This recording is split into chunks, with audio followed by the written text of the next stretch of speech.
By now, you've probably heard the news that New World, the Amazon created MMO, is delayed. It was supposed to come out at the end of August, and it has now been pushed until September 28th.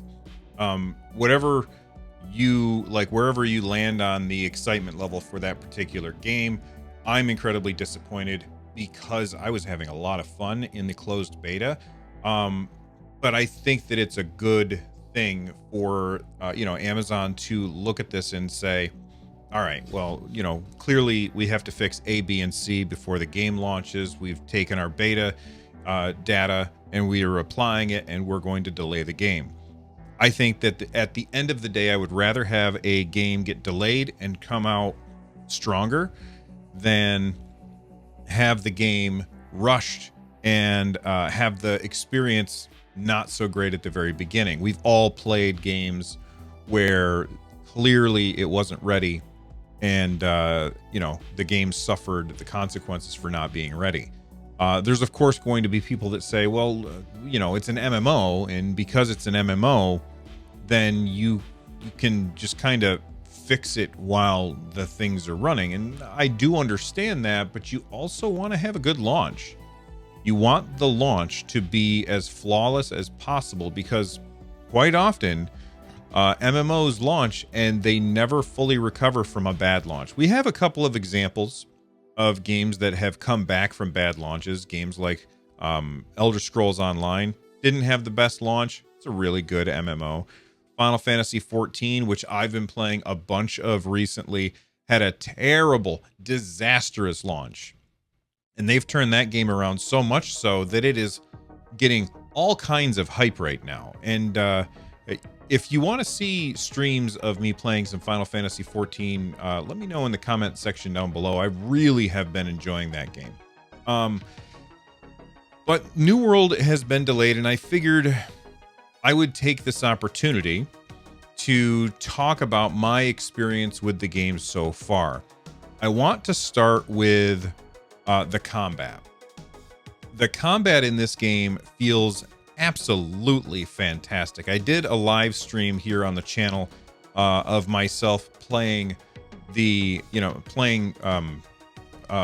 World, and I was playing a sword and board character, and then I switched to a hammer. And the impact of the hammer when you are fighting an enemy and you smack them with a hammer, it is incredibly satisfying. And that's what I have to say about the combat just across New World in general. The combat is incredibly satisfying. Each attack feels like it has some heft to it, feels like it has some weight to it, and because of that, it feels not a lot like MMO combat. I mean, I've been playing tons of Final Fantasy 14. That combat does not have weight to it. I still think that the combat in that game is awesome, but it's a very different kind of awesome. This feels a lot more like a third-person action game than an MMO. So I'm a huge fan of the combat, and I'm looking forward to jumping back in once the servers come up on September 28th and playing it again. Let's talk about the player-driven economy. This game is saying, we're going to have a player-driven economy, which is really, really cool. If you don't know what that means you buy stuff from other players instead of buying stuff from vendors, which is cool. I like that. That can be good and it can be bad. With a player-driven economy, certain players could do things in order to influence that economy in a way that would lock out other people.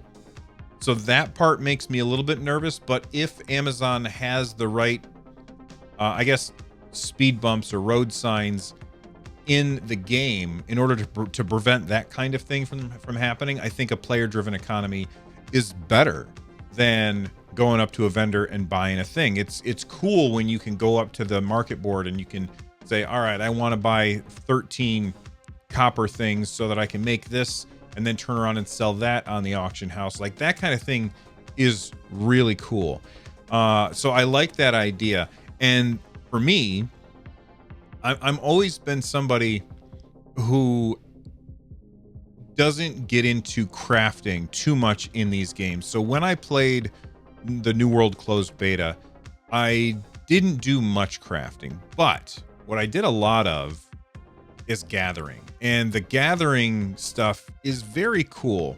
In other MMOs, I feel like you're out in the world and then there'll be like a resource node. Maybe it's a thing that you go up to and mine, or maybe it's a tree that you're going to cut down, but you'll see like this resource node and it doesn't feel like it's part of the world that you are exploring. It, you know, it stands out.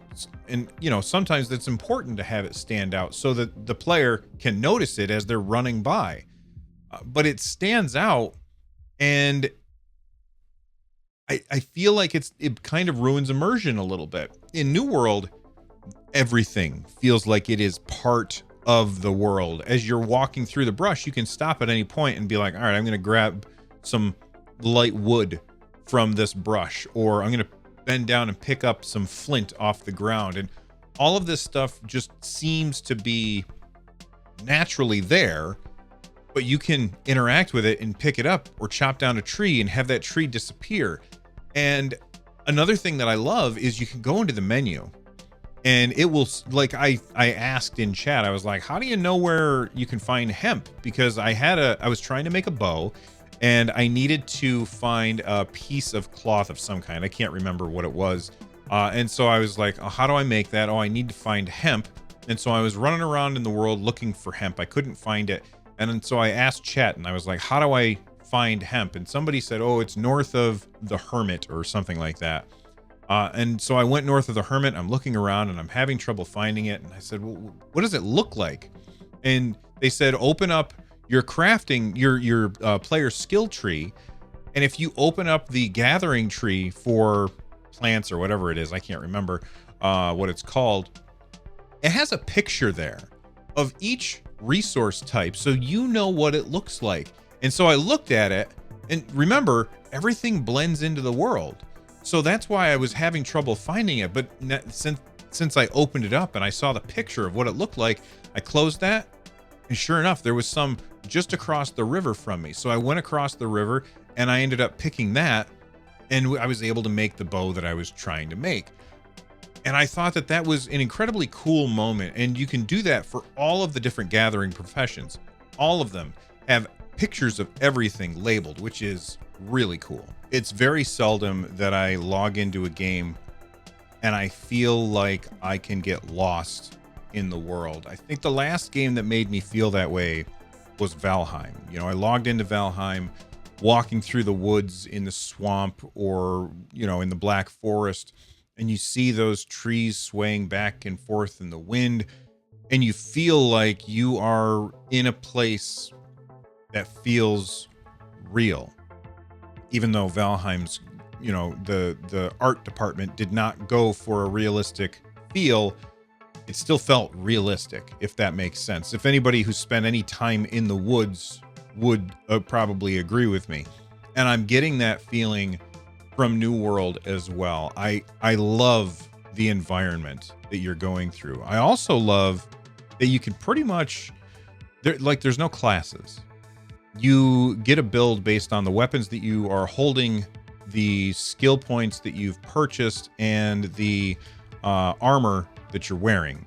And you can change that stuff around. Now, up until level 20, which is pretty generous, you can respec for free, which is awesome. Past level 20, you have to spend some of your in-game currency on respec.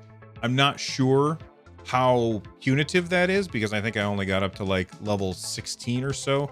But once you get past level 20, you have to pay, I'm going to say gold, in order to respec your character. And the more times that you respec, the more expensive that gets. I'm assuming that at some point there's going to be like, all right, well, you know, you haven't done it for 2 days, so the cost comes down. But depending on what weapons you equip, and the armor that you have, you're going to play incredibly different. And nobody picked a class at the beginning. So if you want to be a very heavy tank, wearing super heavy armor, then you can't dodge out of the way. You can only kind of sidestep, but you also can take a lot more punishment and put debuffs on the enemy a lot easier. If you are somebody who's wearing light, then you have just a dodge roll to get out of the way, and you have a bonus to your DPS. And if you're somewhere in the middle, then you're kind of somewhere in the middle on those two things, which is really cool. The enemies are great. They have a bunch of different telegraphs, and as you start to learn, okay, this guy's going to wind up, but he's not going to attack right away, so I'm not going to dodge out of the way, or I'm not going to block at that time. You start to learn that for each type of enemy that you're fighting. Although there were some enemies, and this is a weird choice on the part of Amazon. There's some enemies that are like level 60, and I was in like a level 10 area, and I only walked for like 5 minutes to get to that area that had like a giant level 60 crocodile roaming around, and I was like terrified, but oh man, it also looks really cool. The PvE in this game is going to be really fun. I didn't get to do any dungeons, unfortunately, but I'm definitely looking forward to it. The housing is actually pretty cool as well. I didn't get to experience it, but based on what I'm reading about it, it's a very unique and interesting way of doing it.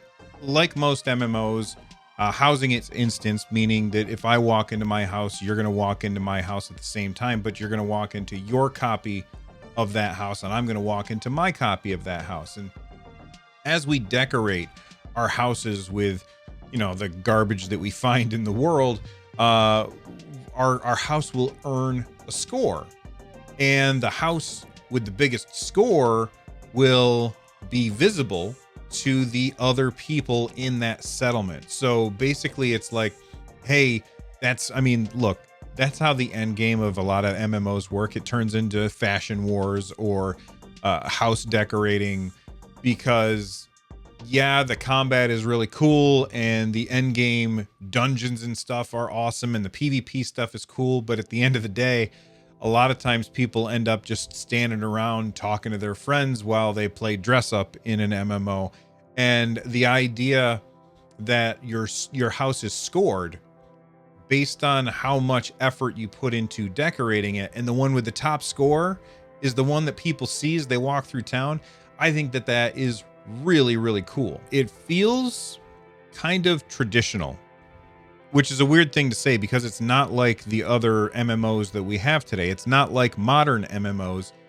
It feels to me like a different branch of older MMOs. So, you know, you have Ultima Online and EverQuest, and those games, they branched off in one direction where, you know, World of Warcraft and Star Wars The Old Republic kind of took that way. And this is a new branch based off those older games, which is very, very interesting to me.